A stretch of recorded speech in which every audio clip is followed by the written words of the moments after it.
Good morning, Giants. Have you ever wondered what it takes to embrace uncertainty? We're going to talk about it. Hang tight. I'm here with Rachel Smartt.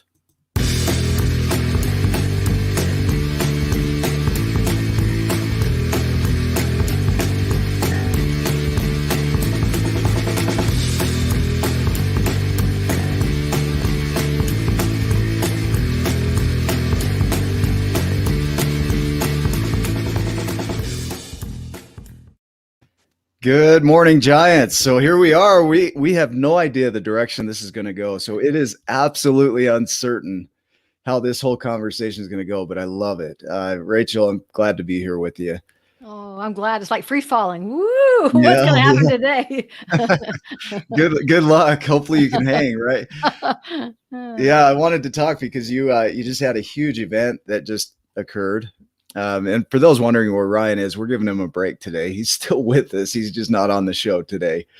But Rachel Smartt, you've been a leader in Juice Plus for years, almost 20 years. Is that right? A little That's over right. 20 years.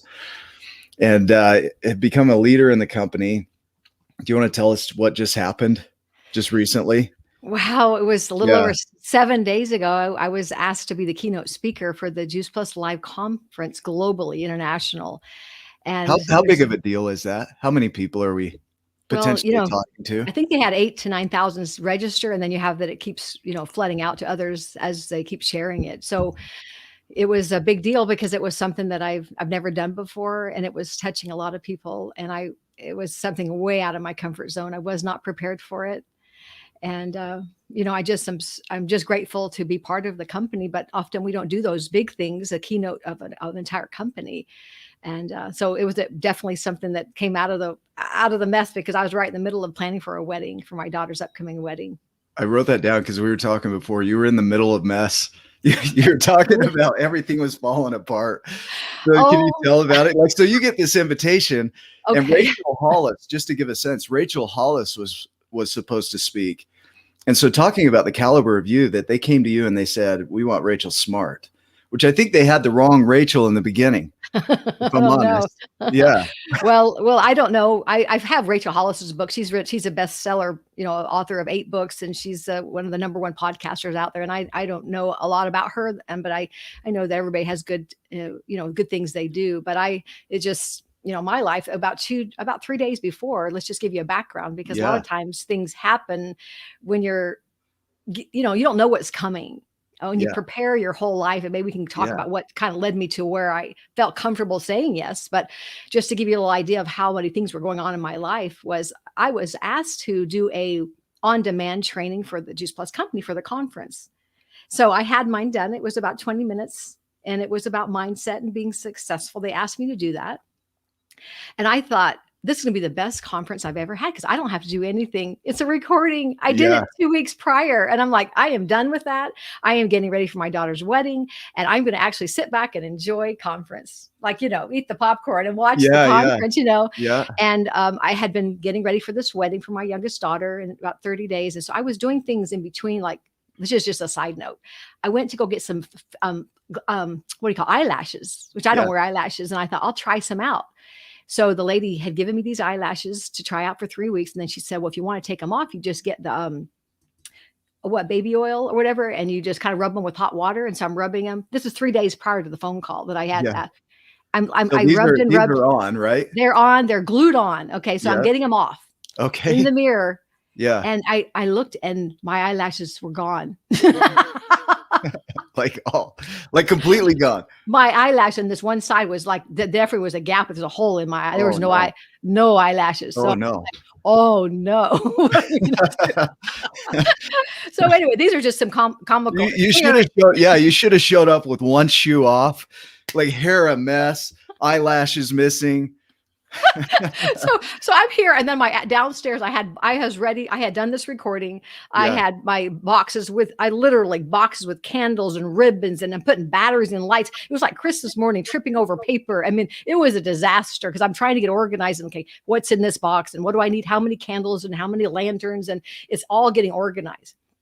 I literally was going off that morning to go find magnolia leaves to try to see how long it takes them to go brown before I have time to make the garland before the wedding. So I need to go, if they last for 4 or 5 days, then I know I have to cut them just enough time to get them ready for this wedding. So I need to practice with them, right?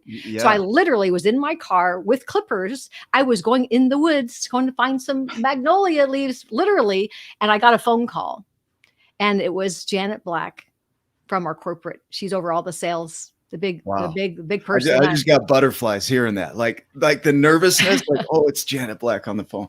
Yeah, Janet Black, like, am I in Yeah, trouble? yeah, Did I do something good? yeah, Did I win something? Like, yeah, am I in trouble or did I do something good? You know? yeah, So yeah, just 2 extremes. yeah, yeah. And so she goes, "Are you sitting down?" And I'm like, I I'll stop the car. I moved the car over on the road and I'm Yeah. sitting there with these cars passing by. I'm like, I'm getting all hot, you know, and she says, "We've made a change in our closing keynote speaker. We were going to have Rachel Hollis do it, but we just felt led to that it wasn't the right fit.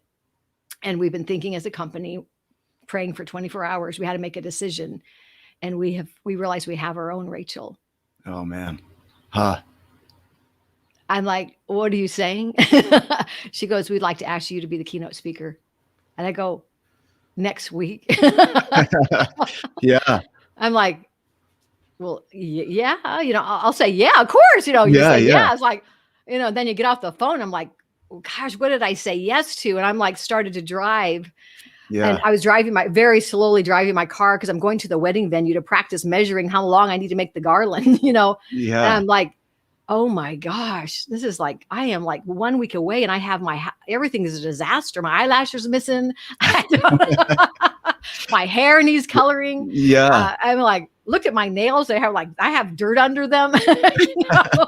I'm in That's the wedding mode. I'm clippers. I'm a farm yeah, girl, yeah, you know? I'm like, how on earth? So I just started getting quiet.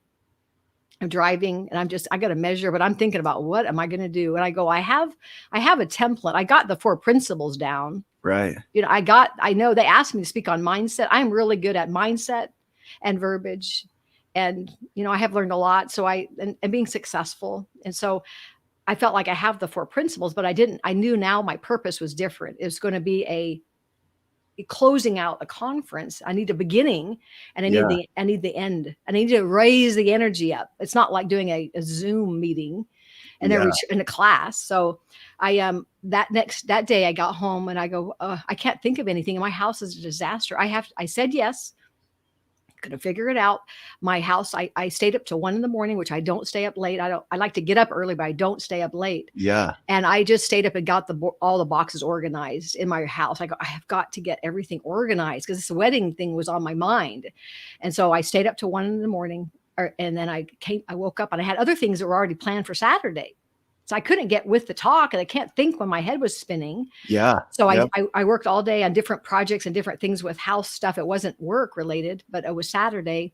And then I decided that I have to listen to what God wants me to do. This is way too big to do. I yeah, want to give the best that I have, but I need to know what I need to do. And I'm a spiritual person. I need to know. So I'm going to go to bed at 8 o'clock, which I don't normally do. I went to bed early and I know that at 3 o'clock I wake up and here comes the downloads. This is what you're going to do at the beginning. This yeah, is play up this, you know, you're scared, be real, be relatable, let people know where your struggles came from and, you know, have fun, have fun. I use fun with my scared stiff instead of scared smart. You know, I started yeah. having these downloads and I go, I feel good. You know, I had to start figuring it out. And then I just, I mean, couldn't God pick a better time? 3 AM? Like well, 3 a.m. because that's when your brain is clear, is just cleared yeah, yeah. out and you just kind of, Interesting. that's when I always have gotten, I wrote a book called Modern Day Miracles and everything. It's Right. 3 a.m. It's like, it just, I've heard that from other people too, though. There's something about that hour that's magical. it is. So I Yeah, just started getting my thoughts together and then yeah. I woke up and I shut the phones off. I shut Mm, the computers down. I put my blinders on. I just started making an outline of what I thought would work. And then I kind of worked it out. And then I had a couple people, my really good mentors. I said, can you look over this and see if this flows well? Because you have to ask people that are better than you in other ways. Does this flow? yeah, And then I asked another friend, look at it again. You look at it. And then I just said, I'm not listening to anybody else. I'm going to be scared to death, but I'm going to listen to what I feel that I need to give others what I know, what I feel in my heart. No one knows me like I do. No one knows me Yeah. better than God knows it. So I go, this is what I feel that people want to hear. Right. And then I'm going to not to listen to anybody else. I'm just going to do the thing. And then I just start working it. Every day I went for long walks, and I learned by walking and talking, because I'm a kinesthetic learner. So I Yeah. can go for a walk. I have to talk out loud. So Mm. people see me walking around with this paper. Look at that crazy lady. Yeah. Yeah. Yeah. So She's not crazy. That's just Rachel.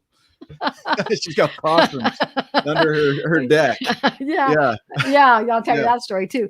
So that's what happened. And then you can ask Yeah. me other questions, but that's kind of the backstory. Well, so the message in that I hear is you had enough background that when you went into the uncertainty, you knew at a foundational level that you could handle it. And so you said yes to it, thinking I can fill in the gaps. Yeah. Well, Like, yeah. Well, yeah. well, I go back and I'll tell you it was the most, when you think about doing things that are scary. I wouldn't have said yes if I didn't think I could do it. Yeah. I mean, you cannot. I mean, if somebody asked me to play the organ at church. Yeah. Right. I You got a can't. week to learn the organ. Yeah. Yeah. I have no musical skill. So what happened? Well, I'll share Yeah. with you the platform. It took me almost 40 years. Well, 30, I guess 30 years. I was in high school. This is the most embarrassing moment I have ever had in my entire life. Hmm. And I thought back about this is exclusive to Wake Up with this. Giants. I've never shared Yeah. this story. Okay. I'm starting to get open to share this scary story. Yep. So I've always been really shy. I mean, you'd ask my mother. We had a large family, but she said, Yeah. I would hide behind her skirt. And I was scared. I was a scared child coming out. Yeah. Just a lot of things happened. I just was very overly shy and just scared. I was a scared person of my own shadow. Okay. So life teaches us stuff, right? We're supposed to be able to grow into this to be our biggest strength. So, growing up, had a lot of things happen. And when I was in high school, a lot of my friends I hung out with, they were cheerleaders. They were, one of my best friends, she was the Miss Everything, rodeo. I lived in Utah, so she's like rodeo queen. And I had all these friends that were all this big stuff. Yeah. And my friends in high school, I was a senior. I think it was the beginning of my senior year. And they said the Miss Lehigh scholarship pageant's coming around the corner, they're in May or April. And she says, you should try out because you're really good at playing the piano. And I played the piano for 6 years. I was pretty good. Yeah. And she said, but I never played in a lot of people, never in front of judges. Yeah. I'd played in front of my family, my sisters, we didn't, back then you didn't have, or your kids do a lot of Did they things. allow chopsticks in the competition? Is that's what I would have done. So I have, one of the things I do have going for me is I'm a very, I have a lot of grit to me. I mean, I was born at 4 pounds breech. They said that they predicted me to die. They said, they told my parents to, prepare for the funeral. I mean, I have a lot of things. I almost died when I was about 4. I was supposed to be taking a nap and I put the bobby pin in the socket, and I could tell you that whole story another time, but the doctor said there's no reason she should be alive. I mean, I had a lot of things that so back to my story. I decided, I thought, if I work really, really hard and if I prepare overly, like if I start 6 months out and I'm going to pick the showstopper song, Rachmaninoff, I'm going to make this, if the talent's 50%, I will kick it. I'm going to practice and practice and practice and practice because I'll make up for it through sheer grit. Right. Yeah. Yeah. And so I picked the hardest song I could think of, and Rachmaninoff has big hands. I have small hands. So I'm just like, I'm going to figure this thing out. And I got my teacher and she's working with me. And in a couple months, I have this thing memorized and I'm going to get it. So it's so unbelievable. I'm going to blow everything out. Right. Yeah. And I have never been interviewed before, ever. I have never had any experience. No experience at all in front of anybody. But I thought, I'm just going to fake my way through it. I'm going to go get it. I got a dress, bought a dress, and I'm going to just blow them out with the talent. Right. Yeah. So 2 weeks before the event happens, they have everybody go to the high school to practice with everybody else watching. And I saw that they were better than me. They had been playing in the band and orchestra. They had private lessons. They had makeup artists. They had people coaching them. I go, oh my gosh, I'm not that good. I go, Yeah. oh no, what have I got myself into? I thought, I'm gonna break my leg. I mean, how am I gonna get out of this? I am scared. I am almost getting like choked. And I just thought, oh my gosh, I can't, I have to do it. But every time they would have you practice, and they would have the opening number where you'd practice, and they would have you go up to the microphone and say, I am Rachel Smartt, number 7, blah, blah, blah. I would like, what is my name? I was getting petrified. Wow, I can't yeah. even say my name. My heart is just racing. Oh, And yeah, I'm yeah, just, everybody there, I'm comparing myself to everyone. And I am not. So I got backstage this one night, maybe a week before, and I started playing my song, and I started messing up. I had played what I had played in practice. I started messing up. And then the more I messed up, I go, wrong note. Another wrong note.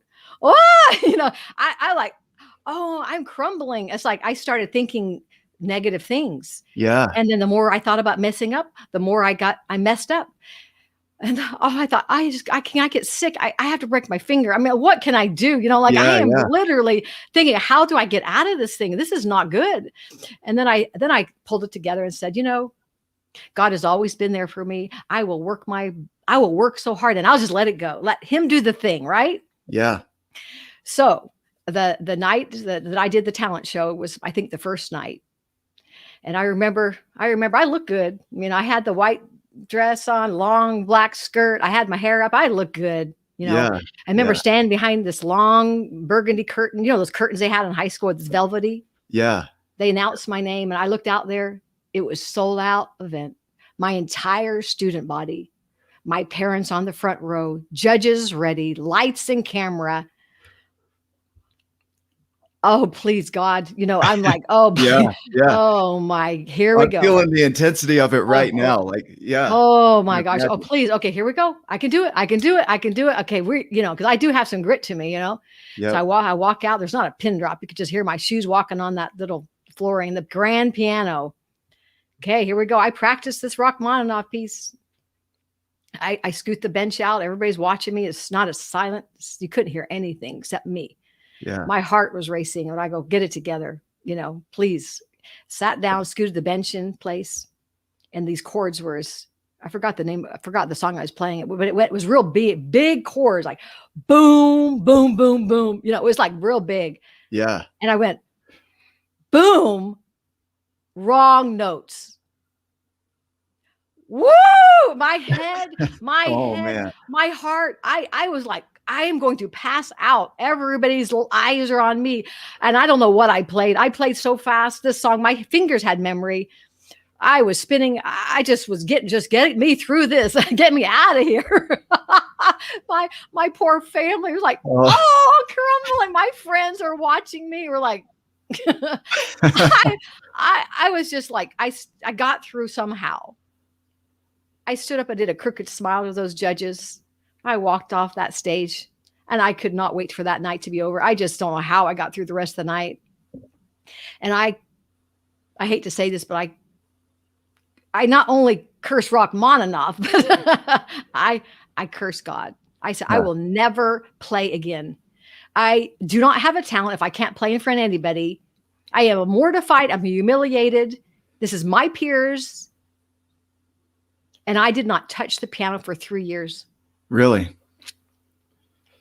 And I was like, it was such a bad experience for me. It was like, the most embarrassing thing is to be embarrassed in front of your peers. yeah, And I'm sure no one remembers it. Maybe they do, but I remembered it.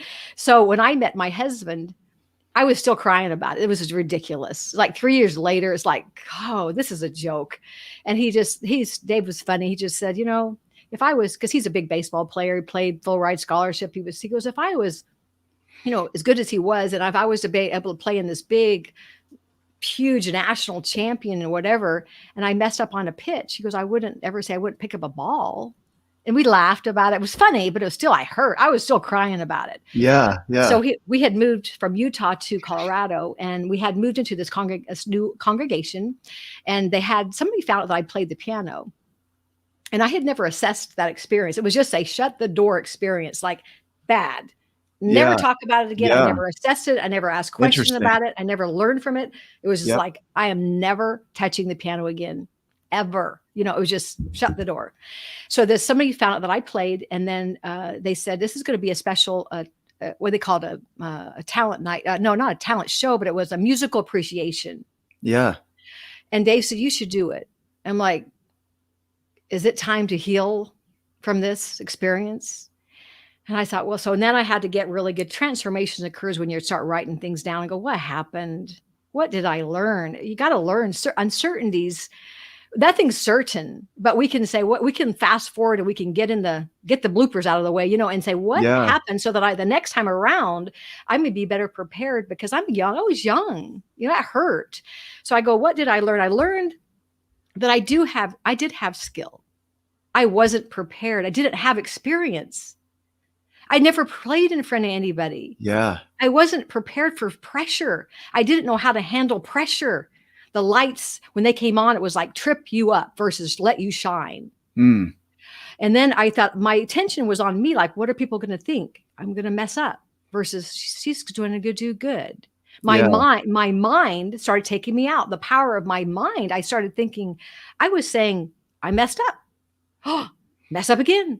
Right. You're gonna mess up again. Yeah. You know, and you're not good. Who are you? I started comparing myself to other people. Literally, who are you? Like you forgot your name. I mean, your brain shuts off to that degree, right?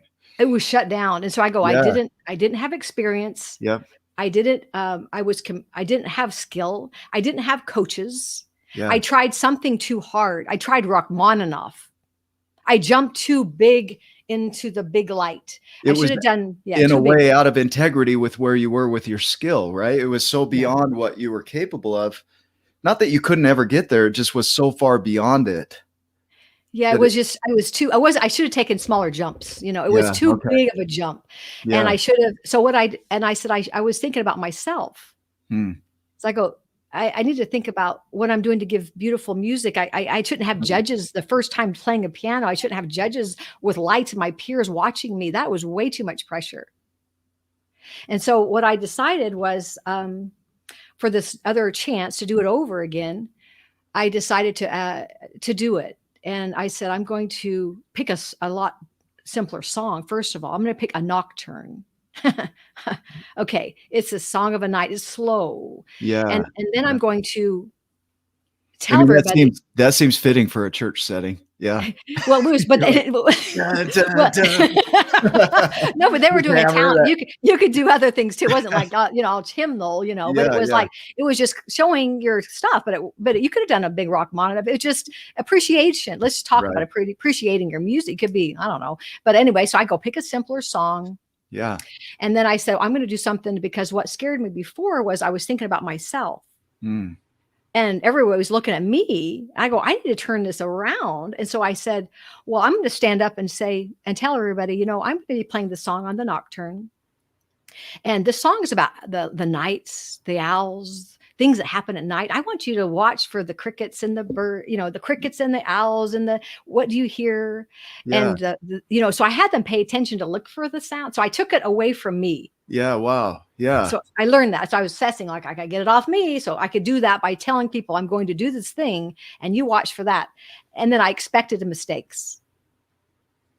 I'm going to mess up. No matter how. My kids are musical. My kids are beautiful. And my daughter Michelle she studied to be an opera singer. And she goes, Mom, no matter how good you do it in practice, you will only do half good when you're on the real thing, the real stage. Right. Because you that's what it is.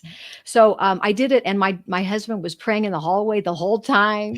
I'm like, if I can get through this I need to have one good experience to be the stepping stone. So I can go, little win. Give me a win somewhere.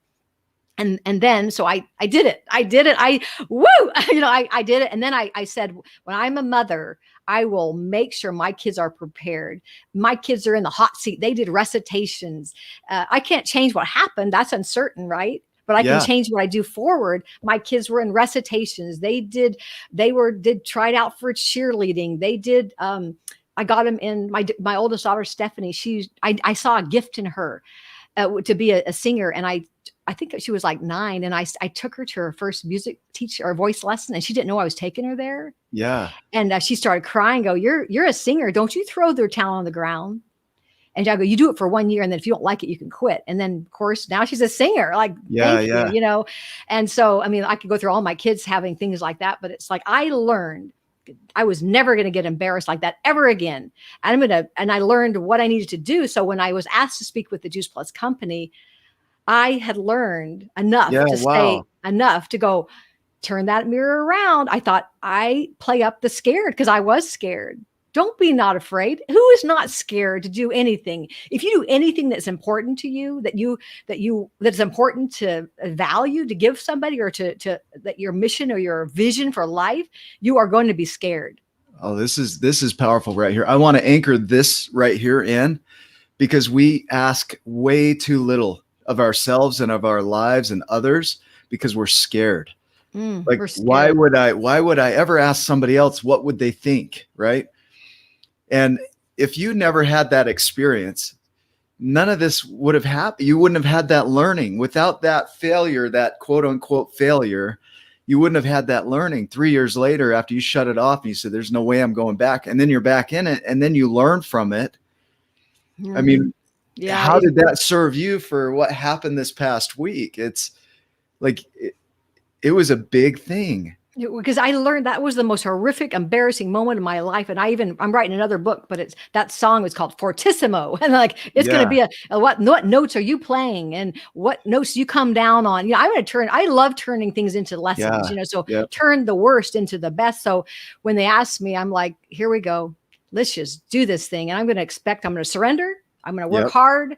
I'm going to watch my words. Don't you, when you start saying negative words like you're not, or I'm not like her, or you know, I'm going to fail. Like, Or no, who am stop. I? And Who am yeah, I? And I use in the training that I did, it's about a 40-minute training that I and it did, was but beautiful. Yeah. It was I powerful. used the acronym. Who am I? Who am I? You know, who Yeah. are Yeah. you? You know, I In the other used, direction, right? Like in an yeah. upward direction. Yeah, who am I? Yeah, who am I? You know, so I learned all my life. It wasn't that I had been ready one moment before they asked me. I had been preparing my entire life with all my ups and downs, my failures, my successes, and the business company had prepared me for an umbrella of Yeah. to fall down, get up, fall down, get up. And I remember my daughter Stephanie once because my husband and I were very different. He was the athlete and all the time, you know, but I remember this one race, and my husband worked for Adidas American, and we had like 5 tennis shoes. Every one of us kids had all these shoes, you know. We had Yeah. a Yeah. running shoe, we had a walking shoe, aerobic shoe, you know, they had so many, you can't even believe we'd made so many shoes, right? Yeah. So my daughter Stephanie, we had her try out it was a race, and it was just like a fun run for kids. Yeah. And so Dave got her shoes all laced up a certain way. We got her the little quench chewing gum so she wouldn't be all dried mouth, and went to this race, and the parents stand at the beginning, and we root the kids on. We race over to the other part where they come out, you know.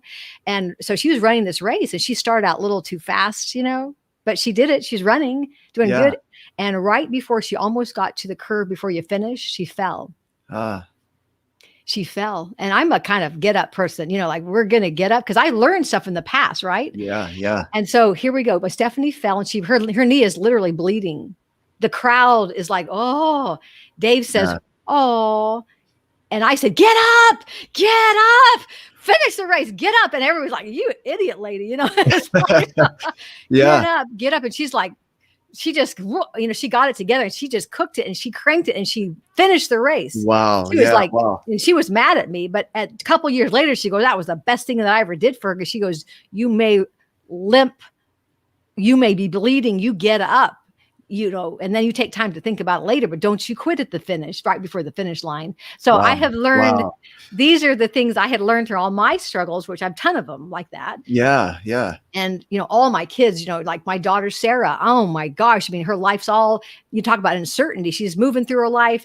You know, she has, our book talks about it, but she lost her hearing when she was 16. Yeah. She had 10 years with no hearing. It was Wow. never on one I didn't side. know that. Yeah. Oh my gosh. And so she I gets ready. guess I hadn't gone through that, but Oh, she lost her hearing, but she goes, we're going to have to deal with uncertainties. We're going to wow. have to get in rhythm. She went Right. 10 years. She went on a mission for our church, and she did everything she needed to do went out with her friends. She would sit a certain way so she could, you know, you have to deal with uncertainty. You have to deal with making, you know, things happen because of what happens to us. Right.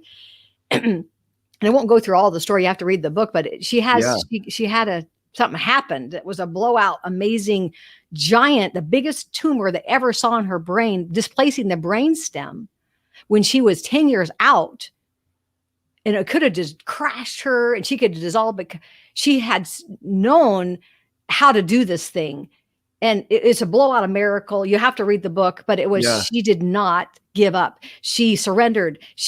We're a prayerful family, but you look for community, you look for mentors, you look for prayer, you look for a family to rally it, and then you expect miracles. I always wear this bracelet. A friend of mine from Arizona, Michelle Swift, she gave me this bracelet. I was getting ready to, I won't go into the secret that's happening hopefully next year, but I was thinking, can I really do this thing? And can I really do this big miracle thing? And Yeah. she sent me this bracelet and it says expect miracles on it. And I have worn it ever since, and I'm not taking it off until this thing happens. So this is because I was doubting that I could really believe this could happen, which is something. I want to pull this back up, right? Don't give up before the miracle happens.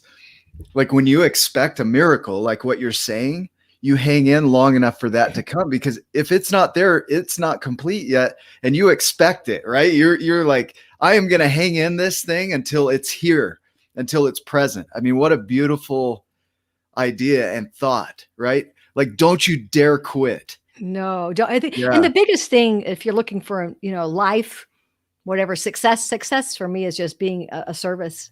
Yeah. When you end of the road, and at the speech that closeout that I gave for the keynote, at the very end, I said, what will you be on your 100th birthday bash? Yeah. It's not about it's not about the trophies. It's not about the whatever. It's about what is the end of the road, or what do you want to be known for? Yeah. It is about, we can't control what happens to us, but we can control our attitude. We control how much we give, how much we learn. We can control our habits. We can control how we get up, and we can change the way we see things, right?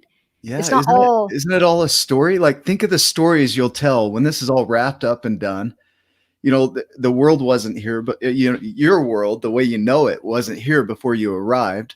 And it would have been fine without you, and it would be fine with you, and it'll be fine without you in the future. So it's like, what's in between that, when you started and where you end, is whatever story you come up with.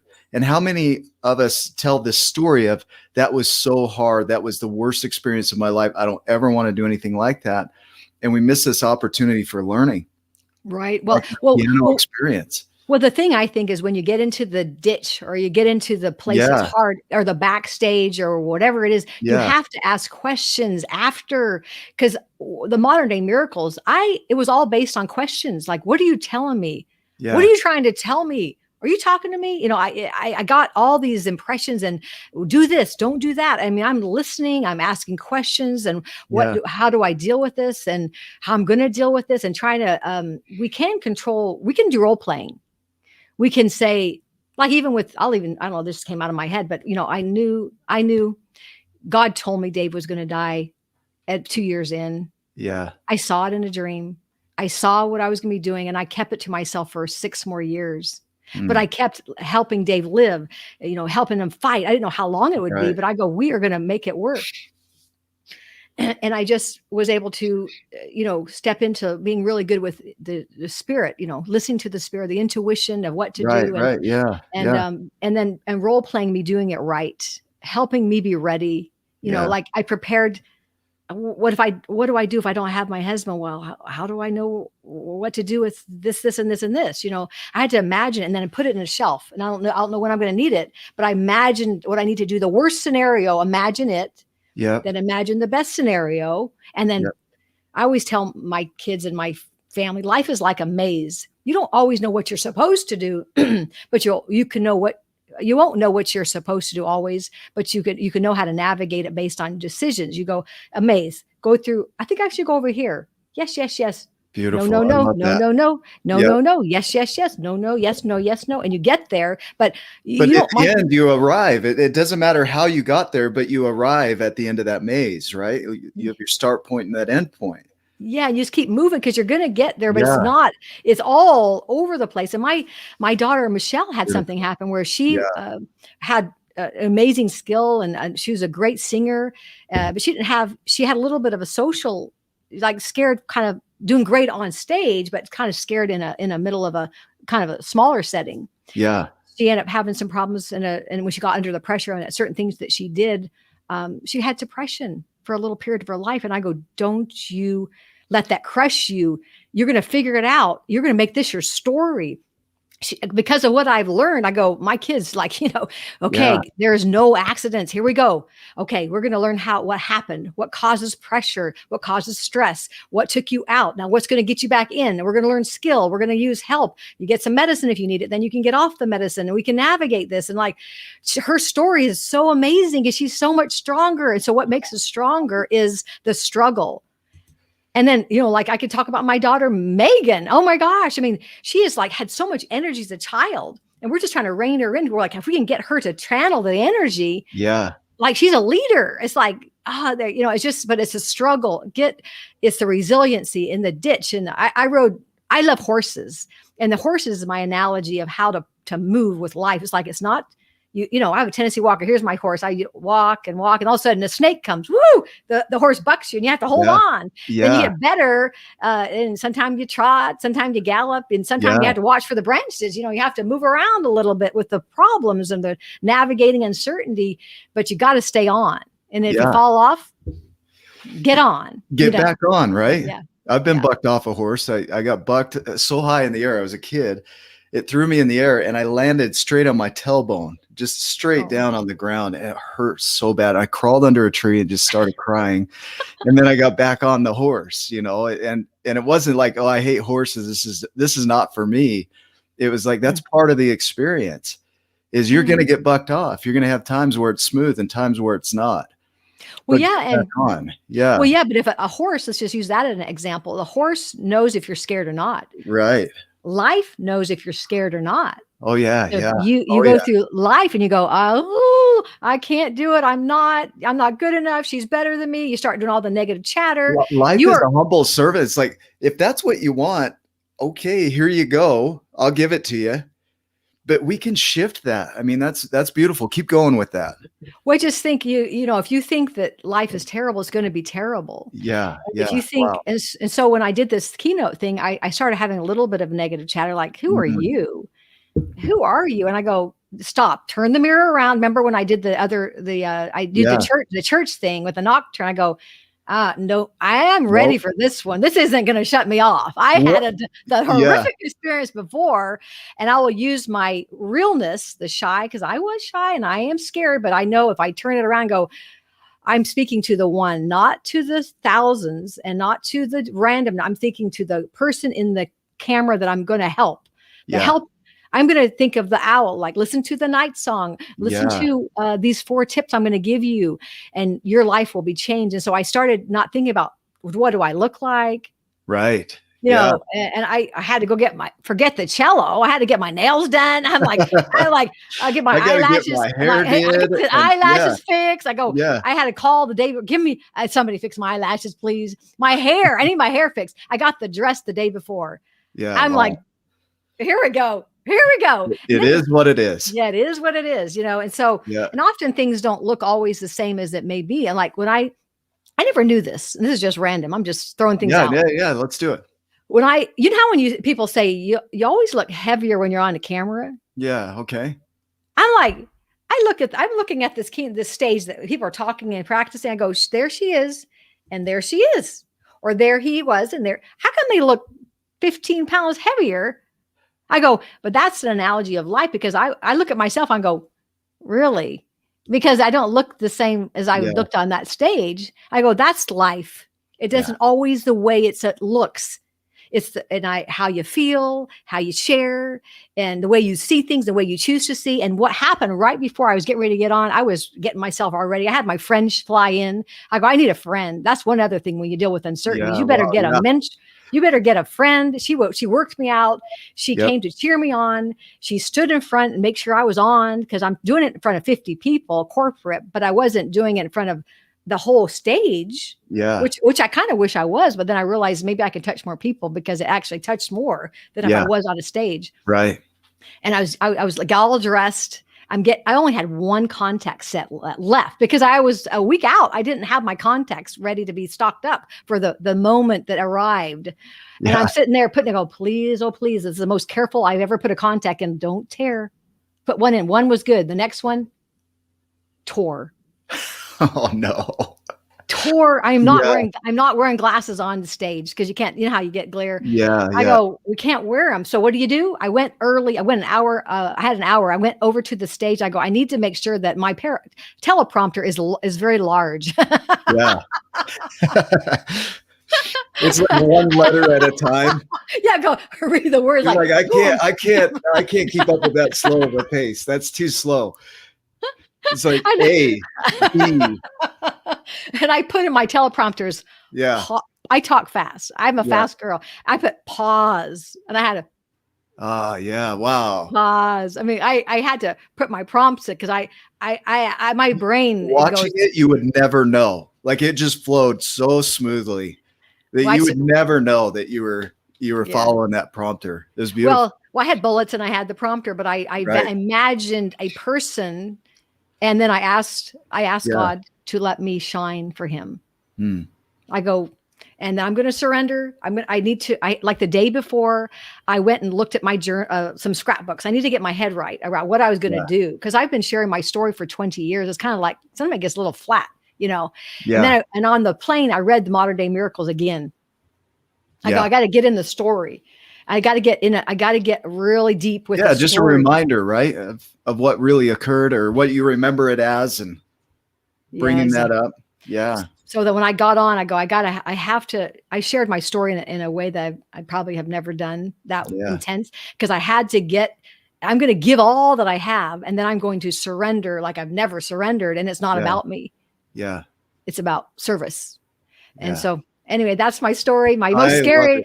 No, I love it. So I see so many valuable points through it, you know, from saying yes in the uncertainty. You had enough background that it was an integrity for you to say yes. It was, I know enough that I can do that thing, and I'll figure out how to complete the rest. So I don't need to worry about that, but I'm going to say yes. I'm going to do it.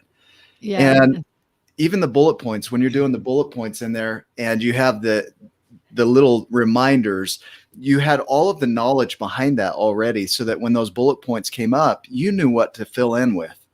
So you didn't have to have the whole thing written out, because those bullet points reminded you of what you already knew, and it brought it back in. Having the experience with the piano, like how many of us have gone through a hard thing and then we say, moving forward, I will never do that again. And there's so much learning that's missed out on. And we tend to repeat those lessons until we say, okay, I'll listen. I'll get back on the horse. I mean, if that wouldn't have happened, would you have told your daughter to get up and run across the finish line? Would you have pushed your kids as much as you did? Would you have been there for Dave the way that you were when he passed? Would you have been able to do this on the stage if you hadn't had that pivotal moment in your life where things went not as planned? Mm-hmm. Well, life is not fair. It's just not life. Life is fair. Well, let's back up. Life is fair. Life. But let me tell you one that just came to my mind, just to kind of close up what people, all of you are watching here, is that life is always the way it's supposed to be. And we all go, well, that's not right. Why did this happen? This horrific thing happened, so that we can be able to help or to process or to learn this life, so we can become better. And I remember a story that I had my kids do a triathlon. And I think it was Stephanie had finished. She's the older one, so now she's learning, because you remember she's learning as we're going through life navigation, you know. And Sarah was right; she had to do her bike, and when she came around, it started to run, so her little marking on her leg got washed off. So the person at the head says, "Go around again." She was done. She goes, "Go around again." Oh, she was done. Go around. By the time she got around 3 times, she was hysterical. I didn't, because she was wanting to win. And when she finally comes in and she wanted to quit, I go, don't you get up. And Stephanie did it. This was Stephanie, because now it's not me. She goes, Stephanie ran, she grabbed her hand. This was the most tender moment. She grabbed her hand and says, we're going to finish together. And she ran all the way home for that last half mile where they had to run after the bike. She ran holding her hand the whole way when she was like, I don't want to do it. You're doing it. So Stephanie was helping Sarah. And she came around the corner there holding hands and like, Oh, Those are the moments you're going, yeah, yeah. Wow. so friends, we do it with mentors. I had, when I was doing this keynote, I can't tell you, hundreds of people said, we are praying for you. I had people praying before. I mean, like, if you have a community and you have friends, we're part of the tribe of giants. It's like, Yeah, you want to build a community. We're trying to help 1 million individuals become giants, to be able to raise the bar of who you are. And it doesn't mean you do it perfectly. Doesn't mean yep, you're going to get skin knees or you're going to fall in the ditch. You got to get up. And yeah, so I am so excited about, resiliency, come on, yeah, let's yeah, go. And, and then the more you do it right, you go, I did it right. Yay. I did it wrong. Brr. Okay. Do it right. Okay. So it's like this little, like what do you call the stock market? Hopefully, it's like, yeah, yeah. The stock market of life. Yeah, you yeah. know, hopefully you kind of get it, If got you're it going to going. invest in me, it's going to be a bumpy ride. So I hope you can read the market, because it's going to be up and down. Yeah, Yeah, but it's going to hopefully, and it may come crashing down. yeah, Who knows what will happen to me, but it's going to be one of the things I did do though. When I have done that scary thing with Miss Lehigh, when yeah, I got to the keynote thing, when I did the thing and I imagined in my bed, I'm imagining it going perfectly, not yeah. you missed the wrong note. I'm Right. imagining I'm touching people, they're crying. I'm imagining what it feels like to get out there with a cushy carpet. I love the cushy carpet of a stage. And Yeah. I Yeah. don't imagine myself tripping. I imagine myself walking, and I imagine it all going right, not wrong. And Wow. then Yeah. I was tending to, I started thinking like I go a little nervous, but I go, it's good to have butterflies because that means Yeah. you're kind of doing a good job. But Right. but it's just can do it and enjoy the ride. I actually enjoyed it. I was like, okay, here we go. Yeah. Let's Yeah. yeah. The energy after too, watching your after party. I mean, the energy just flowed through that whole evening. It's still here today. It'll follow you for months and years to come. You'll remember this moment for the rest of your life. And it was impactful not only to you, but to everybody that got to witness it. And like you said, with the Tribe of Giants and the League of Giants and all the things that we're doing, there's this bumpy ride. We don't know. We're figuring it out as we go, but we know we can do it. Like, we are seeing the vision of what's possible in its perfect form. And we're not imagining what could go wrong. I mean, as we look forward in our vision, it's imagining the best case scenario. Like, if all possibility were given to us, we're imagining that, not the worst case. And the worst things might come, they might show up, but we're still holding on to that vision of that going right, that rightness, or that not even rightness, the The way vision. it's well, yeah, Yeah. but then like we're asking for I'm asking we're trying to get into the schools now, Yeah. and you're going to speak in 300 teachers. We're having a principal come in on Saturday, and we're going to talk about Yeah. some of we get an expert to go, let me see what you see so we can be Yeah. able to do the thing, because sometimes you're throwing darts at stuff and then you got to get somebody to kind of go, let's just kind Yeah. of get you going. And then we morph and it grows. And I did my first course. I have a passion about the healthier, because I've done that for 22 years, but happier and Yeah. wholeness. The Yeah. happier wholeness is the piece that I'm loving. I have never really, through my life, I had a lot of stuff happen where I didn't have a good body image. That's Mm. my passion, to help women, young girls, have good body image and to Right. be happy. That's a very big piece, more important than the health. You can be hustling in a good body, Right. Or you can be happy when you're terminally ill. Right. It's Yeah. like, it's Yeah. just, You can be satisfied with your life, right? You can. Yeah. you can live in a tiny house and be ecstatic, and you can live in a mansion and be terribly unhappy. Correct. Yeah. Yeah. So Yeah. And the other direction, you could be unhappy about a small house and terribly happy in a mansion. oh yeah, yeah. But it all depends on what No aligns settling. for you, right? Yeah. The beauty of it is there is no wrong in it. Like, No. somebody can hold the story of life is hard, and that would be a truth for them. And it's not about right and wrong. It's just that's how they choose to see the world, and the world says, yeah, here you go. Or they can see it as coming out the way they'd imagined perfectly. And it can also support that. So it's not that they're doing anything wrong. It's just a way of thinking. Like, you have available to you this ability to create a vision that you want to create and to hold on to that and work toward it. Or you can hold that life is unfair that it's Mhm. not, it's not going to ever work out for me. And that would also be true. And you would see that in your life. And so I love your journey because it's not, this wasn't handed to you. This was earned. It was pushed for. It developed naturally over time. It evolved into what Mhm. it is today. And you prepared yourself to be ready for it. Well, that's what I had mentioned in my talk that I gave. It's an evolution, not a revolution. And so Yeah. when I look back at what shifted for me, one of the things was gratitude because when my Mm, husband got sick, I thought, how dare, and this is my life. I want 1 + 1 = 2. yeah. But this isn't our life. We're not our own. And so I remember one of my experiences that I had where trying to like I was trying to control my life. We want control, like Yeah. Yeah. certainty. Like Yeah. I if Yeah. I work hard, then this will happen. Yeah. And I And need a then guarantee. yeah, Can I you get a just warranty on this? Can I yeah. get my money back if it Yeah. doesn't go? No. Yeah, No, keep going. and I had this one turn it was a really Yeah. big part of my dream to help people believe in God, and I Yeah. remember this is a story that it was right at the beginning when Dave was diagnosed, and he lost his wallet. Yeah. And I'm like, for a guy to lose a wallet is a huge and even a long time ago, you had everything in your wallet, your follow-up, your business cards, Yeah. your identification. And he was stressed because he had terminal ticking bomb cancer that we're like 6 months. It's like, I have this on my desk. It's like time matters. So I got a little Yeah. hourglass. Yeah. Okay. Yeah. We're like, I felt like I was in the Wizard of Oz, when the time, it's just ticking and, Yeah. just the Yeah. scare, it was just frozen almost. And he lost his wallet. So it intensified. We have to go to doctors and we're trying to get to fly out to different places to get this rare cancer, kind of navigate this whole thing. And it was coming around his birthday. And I'm like, we cleaned the house, we flipped the cushions, we cleaned the car, we cleaned everything, and we couldn't find the wallet.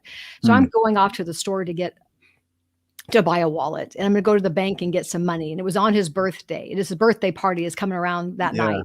I'm Yeah. like, I am so mad. Come on, And so I was driving down this road. It was a kind of windy October day, leaves, kind of lots going on. And I went to get some money out. I bought the wallet, coming down to this big intersection. I made a left turn, and I just said, God, where are you? You don't even care. You know where that wallet is. Do you even care what's happening to Dave? And all of a sudden, I looked in the rearview mirror, and I saw some paper flutter back in the window, and I felt a rush of the spirit, and it was like, oh my gosh, it's on the top of the car. Holy crap. And the wind started blowing, and more rushed out, and then the words were like, I know exactly what's happening to you. I am keeping that wallet on that roof of that car for 3 weeks. Jeez. Exactly, I'm holding you in my hand. I am aware of what's going on. Know that I'm here. And I pulled over, and I realized Dave had put the wallet on top of the car when he put the kids in the car seat. Holy crap. And I'm like, that No was way. Yeah. Wow. he's gonna open things up at the right timing. Don't you second guess him. And it was on there 3 weeks with the wind, the washing, and I just happened to say, "Where are you?" And it's like, so I have learned, and that's part of my passion, is to help people believe in miracles. God is alive and well, but just because you go through a bad period in your life, don't be thinking that he was in charge of it. Yeah. He's using it for your gain, and he will turn it around if you surrender, if you trust in him, and then you expect miracles Yeah. I and ask love it. questions. Let's end it right there. That was beautiful. Man, I love your journey. And I'm so grateful to be a partner with you. I think of gratitude, right? That comes from the same word as grief. It comes from weightiness, heaviness, right? That gratitude often is found under the grief. Yeah. And man, just what a beautiful journey. I'm proud of you for what you created, because you did that. You did that. And so it's fun to be working alongside you in that creation. So Thank you for we talked yesterday. That's why we're doing this today, because we were talking about what made us do this. I forgot. I don't know. We just came up with it. It was uncertain. And this don't is even scary know. for me. It's scary for me because I like to have Yeah. things mapped out. And so for me to Yeah. be interviewed without any questions coming at me, I'm like, Yeah. You were asking like, okay, so what are we doing? And what do I need to do? And what time do I need to be there? And what are the questions? And I'm like, no, I have no idea. We're just going to do it from the hip. Whatever comes up is going to come up. Oh my gosh. I Yeah. love you, Nicole, too. She's our cheerleader. Yeah, she's Oh, another business partner in the League of Giants, and yeah. uh, yeah, for those that are watching, thanks for being a part of this. This was impromptu. It was uncertain, and it was a mirroring of what's possible for you when you keep with your vision. So keep going. And so thanks for joining us. We'll see you on the next episode. Mhm.